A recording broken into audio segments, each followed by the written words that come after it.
Hello! Welcome to the club of sadness and depression and existential crises. Crises.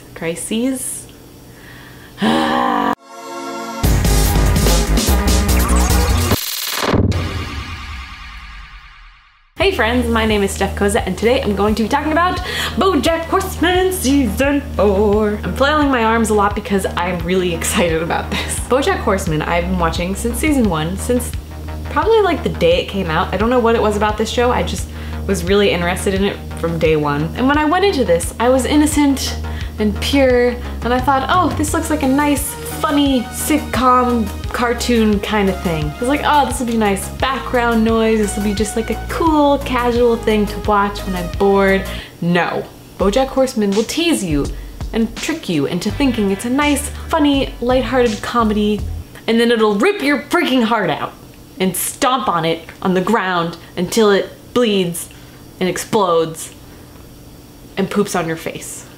And you'll be too deep into the shit of this show to walk away from it, and you'll just let it happen. You'll just let it rip your heart out and you'll cry for days. And this show, it did some things to me. It did some stuff and things. And I may sound angry, but I just have a lot of feelings, and I actually am not angry at all because I fucking love this show. Maybe I just like to hurt myself, and I just like to watch sad things that rip my... But if you're watching this review, you've probably already seen seasons 1, 2, and 3. If you haven't, welcome to the club of sadness and depression and existential crises. Season 4 of BoJack Horseman, I binge watched in a day, and then I binge watched it again the second day, and I'm currently rewatching it again for the third time, hey! But that's how good this show is. It's so binge-worthy. It's so good. There's so many talented actors in this show. Like if you look at IMDb and just read through all the voice actors that are on BoJack Horseman, it'll literally blow your mind.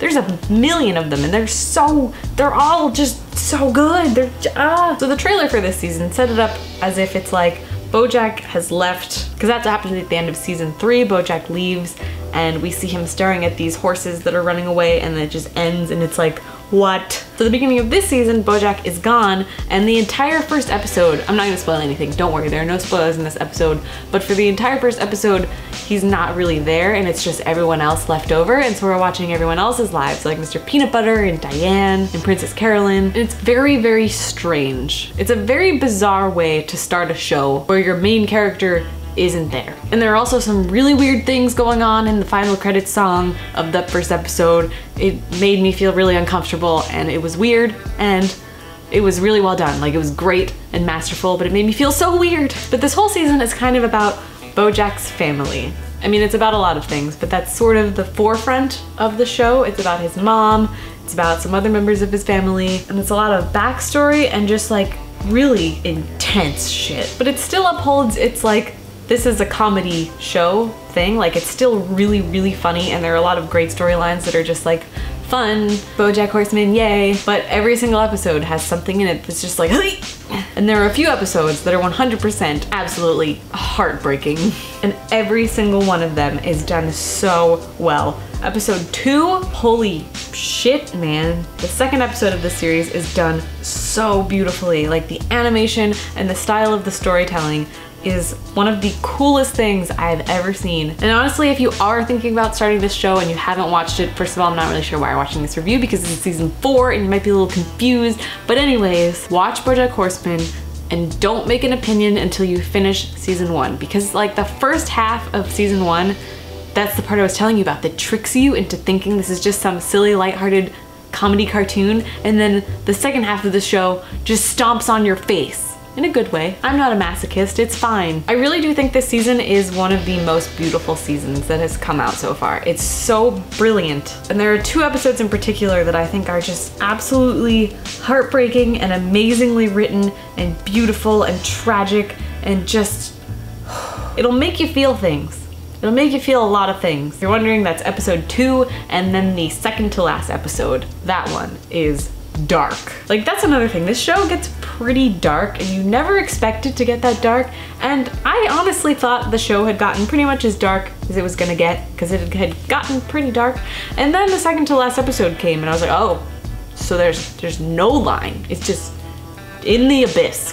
Here we are. But it's so good, it's so good, it's so good. I feel like we got a lot more about Princess Carolyn, and I really love her character. I think she's a really awesome, driven woman who is just super cool, and I might be here for Halloween. I don't know. But we get a lot more about her. There's one episode in particular that's just like, oh, Princess Carolyn, girl, going through some shit. We also see a lot of stuff happening between Diane and Mr. Peanut Butter and their relationship developing, and a lot of shit goes on there. I'm not gonna get into it, but there's a lot of shit. And it's just like this really real portrayal of people's lives. And that's why I like this show so much, is because it's so real. And every single character in one way or another is so relatable. Like the relationships that they have and the problems that they have, it doesn't feel like a story. It doesn't feel like this is a predictable TV show with a plot that you're expecting and then it gets resolved at the end of 22 minutes. No, this is like real shit going on, real problems, a lot of problems that don't get solved at the end of an episode or even at the end of a series, and it's so real and it's so relatable and it's so good.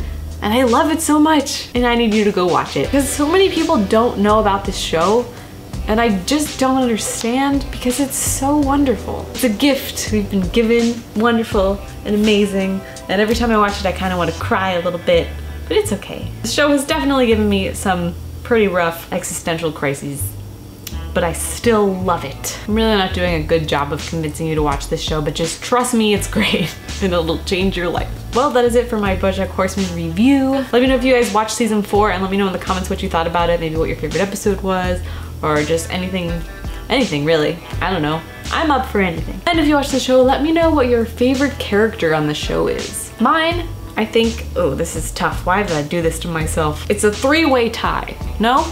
I was gonna say BoJack Horseman, but he's actually kind of an asshole. Like, I love him, he's a great protagonist, but he's also a terrible protagonist because he's just a shithead, which is another reason I love this show, because the protagonist is not great, but you still like him for some reason. Anyway, that's not the point. My favorite characters, it's a tie, 2-way tie between Todd and Princess Carolyn. 2 very different characters, but I love them. I love Todd. Aaron Paul's portrayal of him is so funny. And I love how innocent and pure he is, and just the direction that they've taken him in this show is so bold, and I love it. And then Princess Carolyn is just, I relate to her a lot.